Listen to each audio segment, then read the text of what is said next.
So we shall start with the Android development course. So hello guys, I'm Aditya Ghurgaonkar. I'll be instructor for the Android development course hosted by Board Infinity. In today's session, I would be guiding you through the installation of Android Studio and all other necessary softwares which you might be needing during the course. So first of all, let's get to know your instructor. I'm Aditya Ghurgaonkar. I'm currently working as a junior scientist in Department of Science and Technology, India.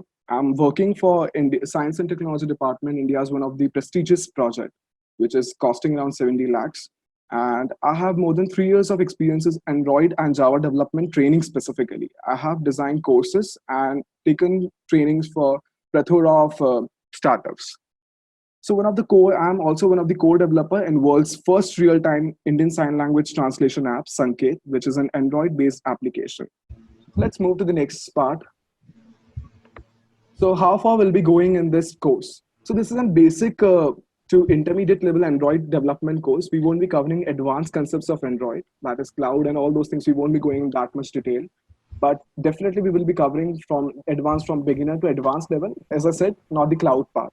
Then we would be working with APIs. What is API, guys? API is something which is like one of the prerequisite in each and every development whenever it comes to Android development, iOS development, or anything.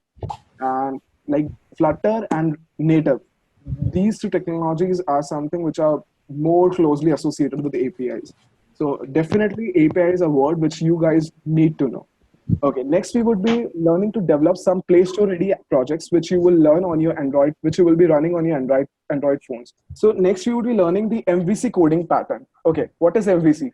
Then we would be learning the basic UI design principles. MVC stands for Model View Controller. This is a coding pattern which we would be learning in our Android development part also. There's something which is like there are many platforms like Cake PHP is also a platform which is MVC based. And so like Android is also something in which we would be using MVC a lot. Then it comes to learn the basic UI design principles. Okay, can anyone tell me the difference between UI and UX? For example, if you're having a plain website, you're having a static website, right? Now, whatever components you are seeing in the website, for example, colors of button, then the tabs, then navigation drawers, and each and everything which you're seeing in a website, that is something which is dealt in UI department, that is a user interface department. How the user perceives or sees a website or an interface, right? Now when it comes to user experience, for example, this website is having a couple of buttons in it. When you click the first button, a pop-up appears. And when you click on a cross button, the pop-up disappears. So how a pop-up would appear and how it would disappear, how a user would transition from one point to another point. All these things corresponds to experience of a user while using some interface. So that is user experience. Let's move further. So this would be a lesson flow. So for in each of our lesson, first of all, we would be learning concepts like everything. For example, Android में अगर हम लोग buttons कैसे insert करते हैं and buttons का color कैसा होता है, everything. So that is having some concept behind it. A concept of view class would come into the picture at that time. So if we would be learning the concepts first, then we would be going with the basic syntax. Syntax, like as you must have like a basic part, like how you can implement like basic functions and what all functions, what all classes you might be using in implementing some feature. Then after the concepts and basic syntax, and I would be giving you a doc also based on this basic syntax. So we would be developing some real applications using the concept which we have learned. So this application could be the one which I would be implementing, or you could also suggest me and we could work upon that application also. That won't be a problem. And the final thing, that is the test your knowledge part. So these are the system requirements. There is a fact which I'll share with you all. Android works best with SSD. So like I'll suggest you, like if you're having SSDs, then definitely you would be getting a better optimized performance when you're working with Android. Otherwise also, and the RAM. Please ensure guys that you're having a 4 GB, at least 4 to 8 GB of RAM. 8 GB of RAM is recommended. Don't even think about 3 GB or 4 GB RAM. That is minimum thing. 8 GB RAM is must. Let's move to the installation part. So these are the things which we would be needing for the installation. Now we'll be going through each of these steps separately. So first of all, we'll start, as I said previously also, Right now, don't care like why we are using this software, why we're using JDK, why we're using Android Studio. All these things would be clear to you in the next class. So we would be installing the Android Studio also today itself. So let's start with the first step. So what was the first step? The installation of JDK. So to install, since you guys have learned Java in your previous semester, I guess like you must have already be running JDK on your system. Let's start with the small video like installation of the JDK part.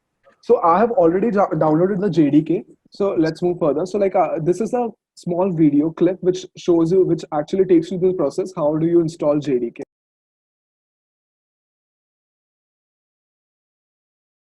Just watch it very carefully. And today you will realize the importance of even seeing the installation part. You'll get the answer. Who owns Java?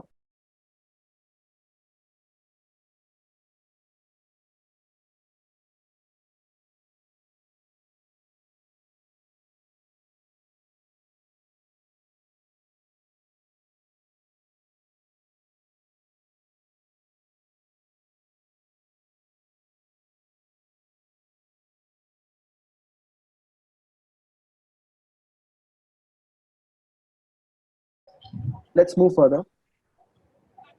So once you get the JDK downloaded and you install the JDK, we'll move to the Android Studio. Now let's see how to.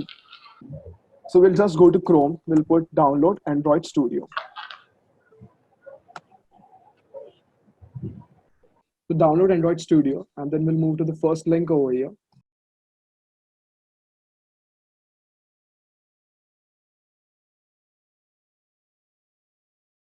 So I have just Googled download Android Studio, and this is the first link. So you have to download the Windows 64-bit one, since you all are having Windows and you're running 64-bit operating system. So we would be downloading this. So this is actually our Android Studio. This is an environment which we would be using for the whole process. So the first thing which you have to do is like you have to download the Android Studio. So just click on it. I have read, agree to terms and conditions, and download Android Studio for Windows. That's it. So it's a big setup. So obviously, like I'm already having Android Studio in my system, so I won't be going with the process. But I'll just show you a video to guide you through. So once your Android Studio process, like you get the Android Studio bundle downloaded, then you have to follow these steps. Just double click on the setup. You will see the installation. You would just have to go with the default thing. Okay. So you just have to double click the Android Studio bundle, and a setup pop-up will come up, and you have to choose the default settings only. But there would be place when you would be asking, where the setup would be asking you for the feature components part. So we have two things installed over here: Android SDK and Android Virtual Device. You don't have to check the Android Virtual, just uncheck the Android Virtual Device. All or if you're having an Android phone with you, just go with the Android SDK. That's it. And next.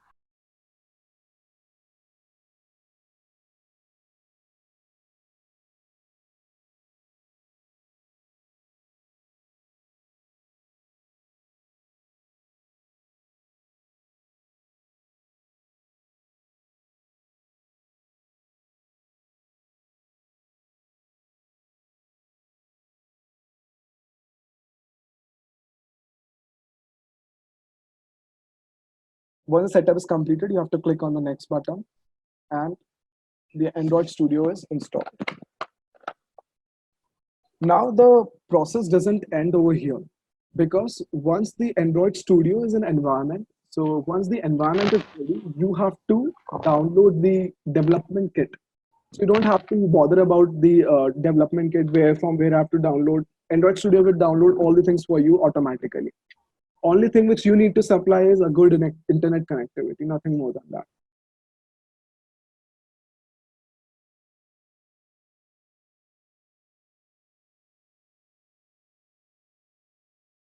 This is the SDK screen, which will be prompted up. This will actually give you the settings which would be installed. So the current SDK version which will be installed on your system would be 28.0.1. But in the video, it has been given as 26.0.2. So don't just go with the default. You don't have to do anything. So right now we have done nothing. We have just downloaded the Android Studio. We have installed it. And while installing, we have unchecked the option of Android Virtual Device. That's it. And we have gone with the default flow of the installation. So this will actually download the SDK for you. As I said, the whole download process is automatic. You don't have to bother about from where I have to download each and everything. So that's it. Our Android Studio download process, like installation process, gets completed over here. So download install JDK, check. Download install Android Studio, check. Next is turning on developer options and USB debugging on. Okay, I'll do is I'll just go to settings. Your system is there. Now, since we have entered into the field of Android development, we want to turn these development options. So what I'll do is I'll just tap over here 5 or 6 times and my developer options will come up. So where my developer options will come, you can see over here. Developer options had already come. So I'll just show you settings, system, and here I'm having developer options. So now you can see there are plenty of options over here. So what we have to do, we have to turn on this USB debugging. But let's move further then. So we have downloaded JDK, Android Studio, turned on the developer options, that is USB debugging. And next step is install OEM USB driver. Okay, what is full form of OEM?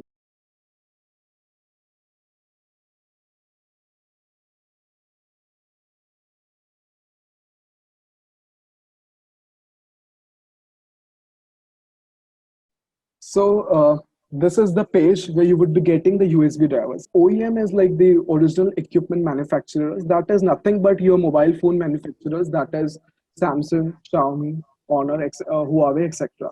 So what actually the problem is when we run things in Windows, there is something called drivers. We need drivers for each and every component, each and every new hardware which we are running in Windows, right? For some of the app components, the hardware is pre-installed in Windows, but for most of the new components, for example, your mobile phone, you need to download and install some of the drivers. The same thing goes with Android also. Now, thing is, like you have installed the Android, you have turned on the developer options in your mobile phone, but there is something called driver. The driver would actually be driving the connection between these two components. Okay, to install OEM USB driver. So what I have to do, I have to just go to Google, I have to search install OEM, and the first link which will come over here, that is of developer.android. Friends, this is the official website from where you have to read and work with Android. Except this, for the moment, don't read any other thing except these documentation, because this is the official one. And one thing is, these documentations are sometimes very complex as well. So develop a habit of looking into them and reading from them and trying to understand these companies. Because actually, Android is nothing like your whole course, like the things which I will be teaching in 30 days, everything is over here. Everything you'll get over here. But the fact is, the execution part of it and the understanding part of it.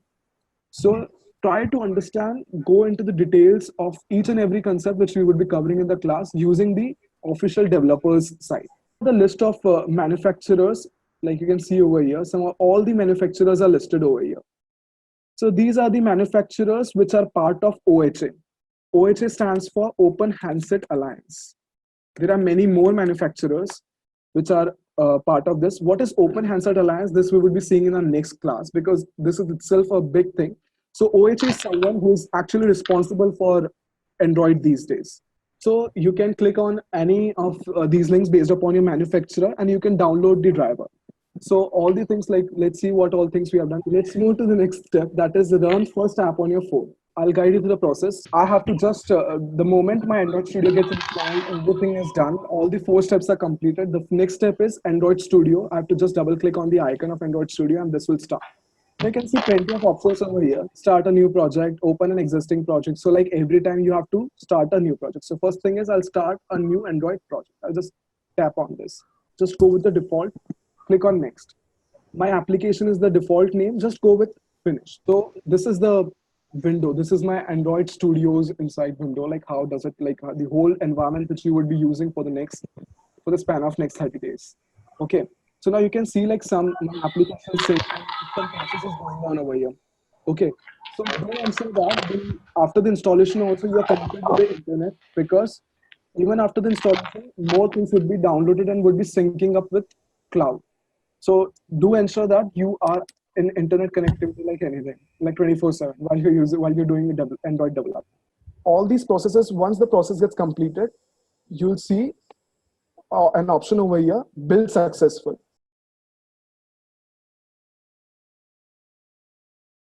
Okay, when you see a main activity.java over here, you'll realize that everything is completed.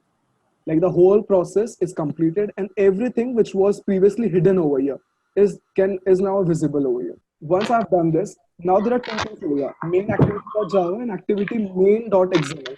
Just click on this. When I'll click on this, I'll see something over here. There is something called Hello World overwritten over here. First app which we would be making is also a Hello World application. What I have to do is I have to just click on a play icon over here. What does the icon say? Run app. Okay, so I'll just click on this. Now it is saying initializing ADB. Now you can see Huawei LLDAL. This is the name of my phone, which is connected to the Android Studio, which is connected to the laptop, right? Now you can see Android 8.000. That is the current version which is there in my phone, and API 26. So now you can see from the first lecture itself that there's something called API. You just have to do, just select this device. If a couple of devices are connected, just select your device and click on OK. Now you can see over here Gradle build is running. Just wait for the build to get completed. You can see these are the tasks which are carried out whenever some application is developed. As you can see, the whole build process is completed now. You can see over here Gradle build finished in 39 seconds. Right?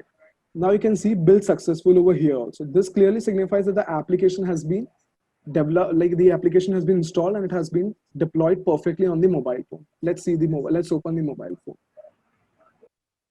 Okay. So what you have to do is now we'll just go to the name of our application. The name of our application is My Application. Can you see My Application over here? I'll just tap on this. First application which we have developed. So that's all, like guys, like we have completed the installation process today. So Android development is literally easy, guys, but it would be very complex as well. It is easy in the terms of running and deploying the apps, but when it comes to errors and all, because here you would be battling with two things: Java and the Android SDK also. So when two SDK software development kits come into picture, things get more complex.